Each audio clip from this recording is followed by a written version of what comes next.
Hello everyone and welcome to my video lectures. In this video, I will explain long run equilibrium in monopolistic competition.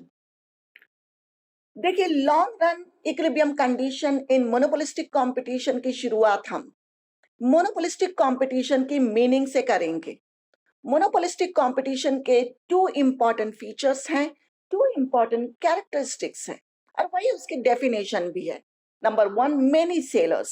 Monopolistic competition में sellers की तादाद many होती है, large number होती है। हम उसे काउंट करके बता सकते हैं कि 100, 200, 500, 1000 like that only.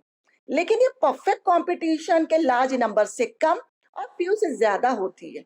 For example textile industry, for example hair dressers, for example saloons, जहां पर मेनी सेलर्स होते हैं।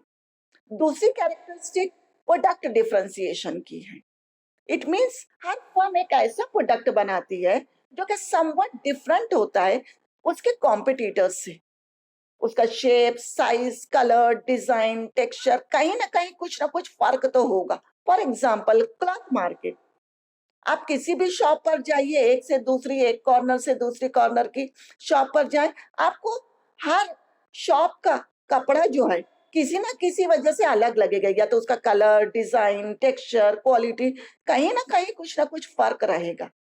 So product differentiation is another characteristic. और इसी प्रोडक्ट डिफरेंशिएशन को हम ये भी कह सकते हैं कि products are close substitute. Close substitute means ये परफेक्ट सब्स्टिट्यूट नहीं है।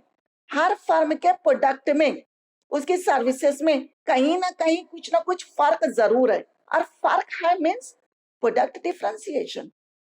हम ये भी कह सकते हैं कि प्रोडक्ट्स आर सिमिलर। सिमिलर है मीन्स परफेक्ट सब्स्टिट्यूट नहीं है, बल्कि एक दूसरे से के जैसे हैं, पूरे एक जैसे नहीं है, और कहीं ना कुछ फर्क है means product differentiation. Real world में हमें मोनोपोलिस्टिक कंपटीशन की बहुत सारी एग्जांपल्स मिलती है। For example textile industry, cloth market, restaurant, coffee shops, hair dressers, taxi services, etcetera. So on the basis of this background, we may define monopolistic competition that monopolistic competition is a market where there are many sellers of differentiated product।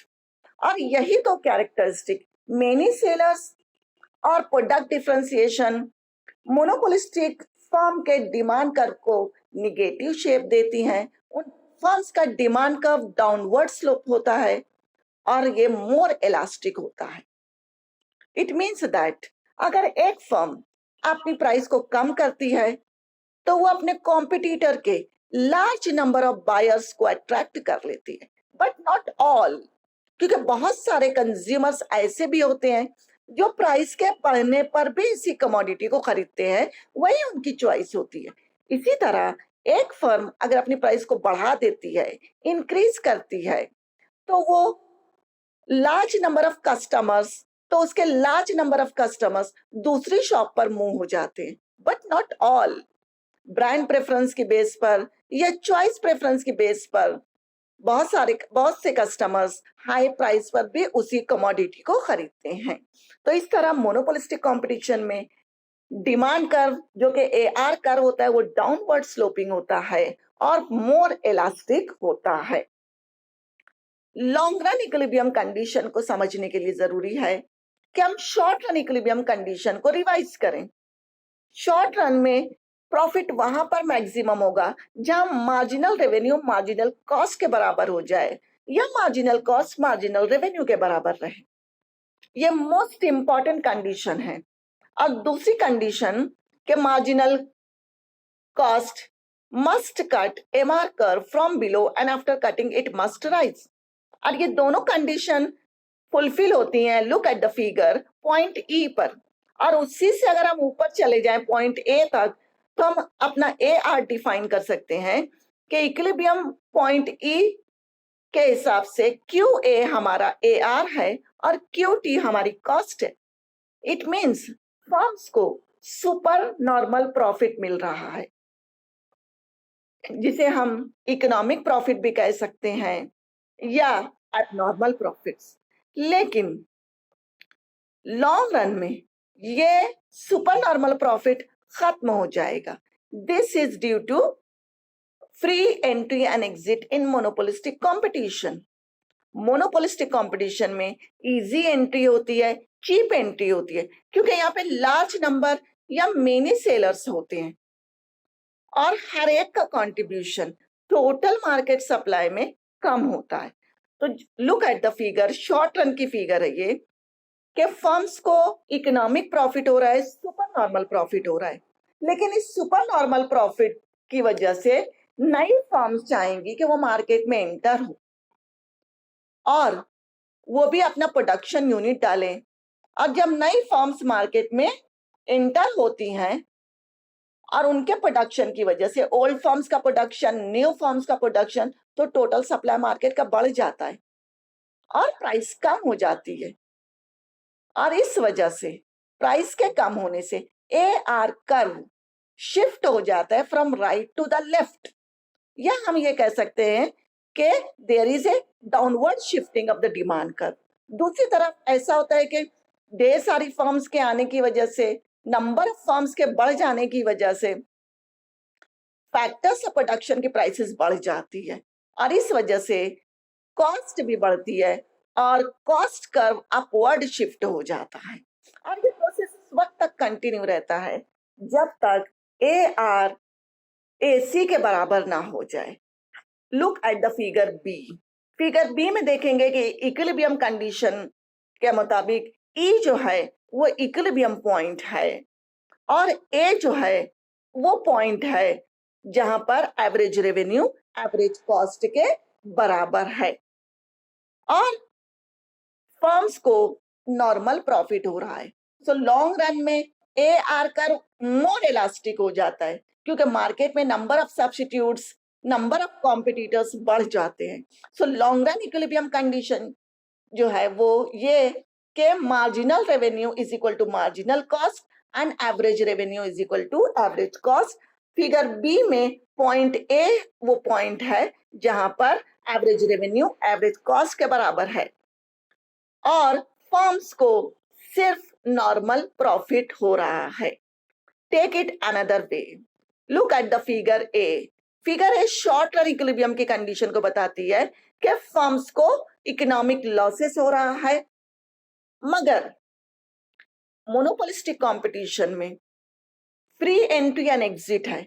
इस loss की वजह से बहुत सारी firms जो है वो exit हो जाएंगे, अपना प्रोडक्शन यूनिट बंद कर देंगे, क्लोज कर देंगे। इस वजह से मार्केट में सप्लाई कम हो जाएगा और प्राइस बढ़ जाएगी और प्राइस के बढ़ने से AR कर्व अपवर्ड शिफ्ट हो जाएगा और फैक्टर्स ऑफ प्रोडक्शन अबंडेंट होने की वजह से वो चीप हो जाते हैं। इस वजह से कॉस्ट कर्व डाउनवर्ड शिफ्ट होता है।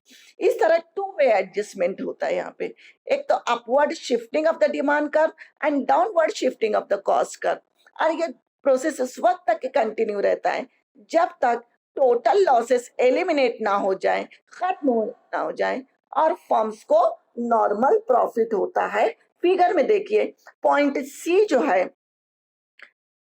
वहां पर एवरेज रेवेन्यू और एवरेज कॉस्ट दोनों बराबर हैं और तमाम फर्म्स को नॉर्मल प्रॉफिट हो रहा है और फर्म्स लॉन्ग रन इक्विलिब्रियम की कंडीशन पर हैं। सो लॉन्ग रन में फर्म्स को इन मोनोपोलिस्टिक मार्केट में ओनली नॉर्मल प्रॉफिट होता है। Now come to the next point related to the long run equilibrium के मोनोपोलिस्टिक फर्म्स जो हैं वो इनएफिशिएंट होती हैं बिकॉज ऑफ टू रीजंस। एक तो वो जो प्राइस चार्ज करती हैं वो मार्जिनल कॉस्ट से ज्यादा होती है। देखिए look at the figure, figure में पॉइंट E जो इक्विलिब्रियम पॉइंट है और मार्जिनल कॉस्ट जो है वो OC है, लेकिन प्राइस जो है वो OP है। तो प्राइस मार्जिनल कॉस्ट से ज्यादा होती है और इस वजह से यहाँ पर कंज्यूमर्स का नेट लॉस होता है लेकिन प्रोड्यूसर्स को प्रोड्यूसर्स सरप्लस होता है। सेकंड सोर्स ऑफ इनएफिशिएंसी इस तरह से होती है कि फर्म्स के पास एक्सेस कैपेसिटी होती है।